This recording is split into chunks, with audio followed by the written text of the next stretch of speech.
Assalamualaikum warahmatullahi wabarakatuh. Hari ini kita akan membahas hukum dasar kimia, ya. Bagian yang keduanya yaitu mengenai hukum perbandingan tetap atau pros, gitu ya. Nah, seperti apa bunyi dari hukum perbandingan tetap atau hukum pros, ya. Jadi bunyinya, perbandingan massa unsur-unsur dalam satu senyawa adalah tertentu dan tetap, ya. Maksudnya apa? Misalnya seperti ini. Contohnya perbandingan massa hidrogen dan oksigen dalam air itu selalu 1:8. Nah, kita tahu ya, air itu kan rumus molekulnya H2O itu ya. H2O. Nah, maka perbandingan antara antara H dengan O dalam H2O selalu 1:8. Nah, seperti itu ya maksudnya. Nah, pada video sebelumnya ya, mengenai hukum kalahan massa ini sudah disinggung ya. Ada percobaan gitu ya. Di mana saya masukkan massa hidrogen dan oksigennya, gitu ya. Nah, di sini massa hidrogennya 1 gram, ya. Dan massa oksigennya 8 gram. Nah, nanti massa air yang terbentuk itu 9 gram, ya. Jadi, perbandingan hidrogen dan oksigen ini sesuai dengan hukum perbandingan tetap, ya. Jadi, selalu 1:8. Nah, bagaimana dengan percobaan 2 dan 3? Ketika hidrogennya saya masukin 2 gram, oksigennya 8 gram. Nah, ternyata massa air yang terbentuk itu tidak 10 gram, ya, tapi tetap 9 gram, di mana ada yang nyisa, ya, sisa 1 gram gas hidrogen. Begitu pula percobaan yang kedua, ketika saya masukkan gas hidrogennya 1 gram, oksigennya 9 gram, ternyata massa air yang terbentuk tetap 9 gram, tapi di sini ada sisa 1 gram gas oksigen. Nah, kenapa hal ini bisa terjadi? Nah, ini bisa dijawab dengan tadi hukum perbandingan tetap, ya. Nah, ini, misalnya gini. Tadi kan massa hidrogen dan oksigen dalam air itu selalu 1:8 ya. Nah, maka ketika hidrogennya 2 gram, saya masukin 16 gram, nah ini sesuai dengan hukum perbandingan tetap, yaitu selalu 1:8. 1 diperkecil ya, jadi tetap 1:8. Nah, sehingga yang terbentuknya ya berarti 2 ditambah 16, berarti 18 gram. Nah, bagaimana kalau misalnya gas hidrogennya 2 gram, oksigennya 18 gram. Nah, kita lihat dulu, ini massa yang kita masukkan itu tidak sesuai dengan hukum perbandingan tetap, di mana kalau kita masukkan atau sederhanakan, ini menjadi 1:9. Nah, ya. Sedangkan menurut hukum perbandingan tetap, massa hidrogen dan oksigen itu selalu 1:8. Maka di sini pasti ada yang nyisa, ya, pasti ada yang nyisa. Nah, cara mencari sisanya gimana? Nah, caranya begini. Kita bagi antara massa dengan perbandingannya, ya. Jadi 2 dibagi 1 adalah 2 ya. 18 bagi 8 adalah 2, nah, maka yang perbandingannya paling besar, dia akan yang bersisa. Nah, dalam ini yang paling besar adalah yang gas oksigen. Nah, sehingga yang nyisanya nanti gas oksigen. Nah, terus berarti ini yang habis. Nah, yang habis ini jadikan patokan agar mengikuti hukum perbandingan tetap. Ya, caranya gini. 1 ke 2 itu kan dikali berapa? Dikali 2 ya. Nah, begitu pula nanti maka yang perbandingan 8 pun harus dikali 2 gitu ya. Nah, nanti ini menjadi berapa? 16 gram ya, 16 gram. Nah, nanti massa dari air yang terbentuk adalah nanti 2 gram ya, ditambah 16 gram, berarti 18 gram. Nah, nanti akan ada yang bersisa, bersisanya 18 kurangi 16, berarti berapa? Berarti 2 gram gas oksigen.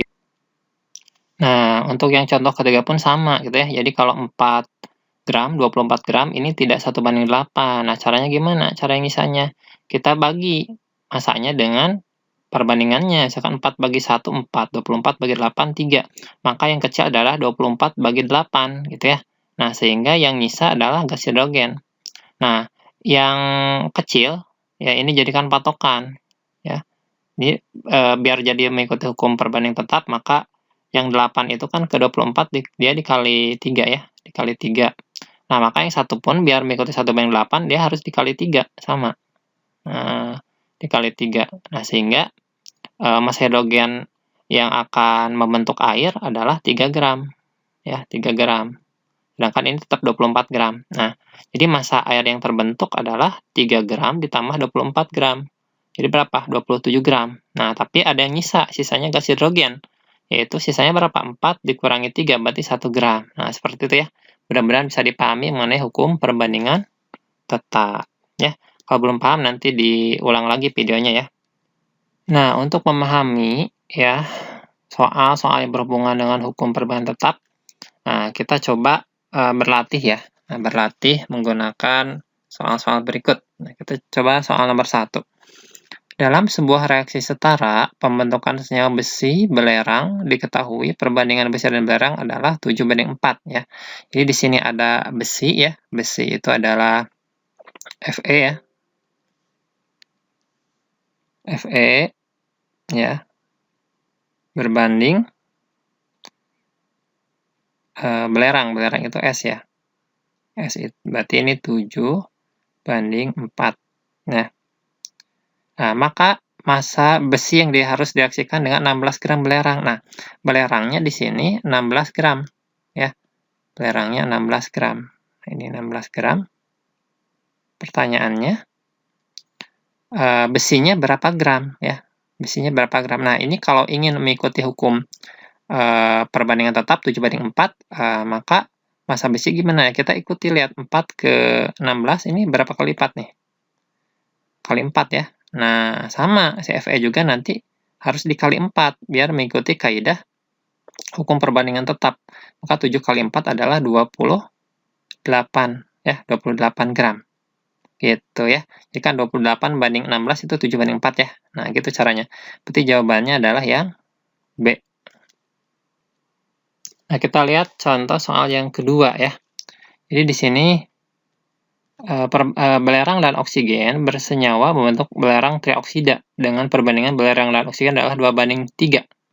Ya, jadi perbandingan antara belerang atau S ya, berbanding oksigen atau O, dia adalah 2:3.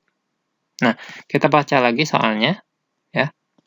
Jika 6 gram belerang, jadi belerangnya adalah 6 gram, ya, 6 gram, direaksikan dengan 6 gram gas oksigen, ini juga 6 gram juga, ya. Maka pada akhir reaksi terdapat sisa yang ditanyakan sisanya. Nah, berarti kalau ditanyakan sisanya, berarti 6 gram ini tidak mengikuti 2:3 ya. Nah, tidak banding 3.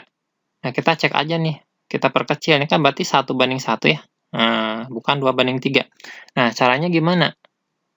Biar dia 2:3 ya, sama kayak tadi caranya. Jadi 6/2, terus 6/3. Kecilan mana? Ya, kecilan 6:3. Nah, 6:3. Maka yang akan habis adalah yang kecil ya. Yang kecil, yang bersisa adalah yang besar, 6:2. 6/2 kan 3. Nah, maka yang nyisa adalah ini ya. Nah, berarti yang jadi patokan adalah yang oksigen. Nah, yang oksigen biar jadi 6, ini kan dikali berapa? Dikali 2. Akhirnya yang S pun harus menyesuaikan. Ini pun harus dikali 2. Ya, dikali 2. Maka 2 kali 2 berarti 4 gram. Nah, gitu ya. Nah, maka nanti massa belerang teroksida yang terbentuk adalah 4 tambah 6, nanti 10 gram. Nah, tapi yang nyisanya adalah si S sebesar berapa gram? 2 gram. Ya, 2 gram. Nah, berarti yang nyisanya adalah si belerang sebanyak 2 gram. Oh, berarti jawabannya ini maksudnya mungkin yang E ya. Nah, ini ya. Ini salah ngetik gitu ya. Itu jawabannya yang E. Gitu ya. Mudah-mudahan bisa dipahami ya soal nomor 2 ini. Oke, ini terakhir ya. Contoh 3. Nah, di sini saya punya data percobaan reaksi magnesium dan oksigen, jadi Mg sama O. Membentuk magnesium oksida gitu, MgO. Sebagai berikut. Maka berdasarkan data tersebut, perbandingan massa magnesium dengan oksigen dalam magnesium oksida adalah, nah kita lihat.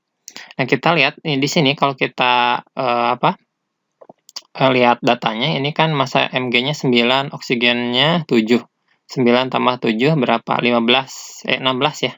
Nah, ternyata massa MgO-nya 15. Nah, ini berarti dia ada yang nyisa ya, yang nyisa. Nah, yang nyisanya nanti saya nggak tahu Nah, yang jelas dia pasti ada yang nyisa. Nyisanya berapa ya? 9 tambah 7 kan 16, maka nyisanya 1 gram. Tapi kita nggak tahu berapa. 18 tambah 8 berapa tuh? 26 ya. Ini jadi 20 ya, pasti ada yang nyisa nih. 6 gram. Ya. Ini 15 tambah 12, 27, ternyata 25, berarti ada yang nyisa nih, 2 gram. Kalau ini 24, 16, ini 40, nah ini nyisa nggak? 24 tambah 16. Nah, ternyata ini tidak ada yang nyisa ya. Nah, untuk menentukan perbandingan massa magnesium dan oksigen, berarti kita tinggal pakai data yang keempat, yang dua-duanya tidak bersisa ya, yaitu yang Mg-nya. Yang Mg-nya kita pakai berapa? Ya, Mg-nya sama O, di mana si Mg-nya itu 24 ya, 24, dan oksigennya adalah 16 ya. Nah, kita tinggal sederhanakan perbandingannya, kita bagi 8. Ini berarti 3 banding 2 ya, berarti jawabannya yang C ya. Mudah-mudahan video pembahasan kali ini ya mengenai hukum perbandingan tetap bermanfaat gitu ya, dan bisa dipahami. Saya cukupkan sekian. Assalamualaikum warahmatullahi wabarakatuh.